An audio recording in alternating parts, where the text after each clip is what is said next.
السلام عليكم ورحمة الله وبركاته. النهاردة هعرض لكم تجربتي مع موقع فليكي AI للذكاء الاصطناعي. هنروح على جوجل ونكتب فليكي AI. ظهرت هي أول نتيجة.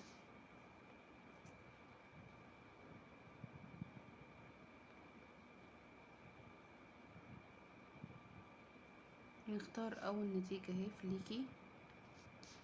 الموقع ده جميل جدا. start for free.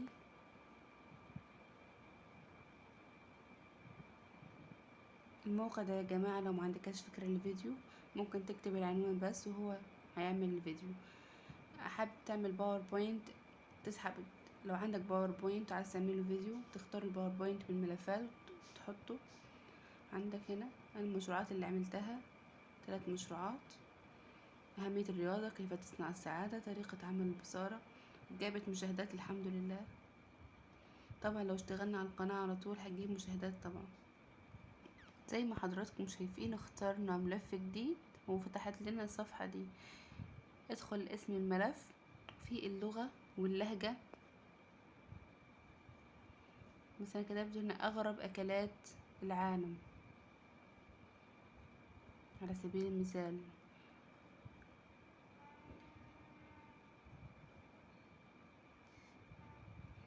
اللهجات شايفين العراق، الأردن، مصر، الجزائر، بحرين. هنختار طبعا مصر أو اللهجة اللي انت حاببها طبعا. بعد كده هندوس على يقدم أو يعالج. الموقع بيعرض الترجمة لوحده أو جوجل بيترجم الصفحة.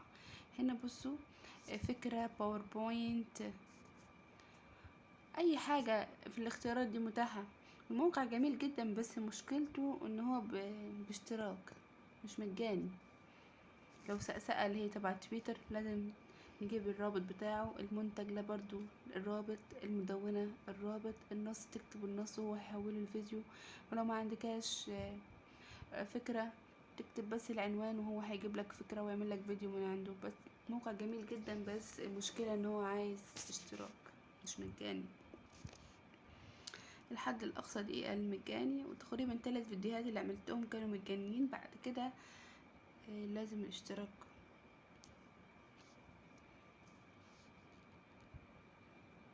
زي ما انتوا شايفين لازم تكتب عنوان الفكرة وهو هيعمل الفيديو. مثال فيديو تحفيزي عن الرياضة او عن السعادة او عن اي شيء، وهو هيعمل لنا الفيديو بطريقة حلوة.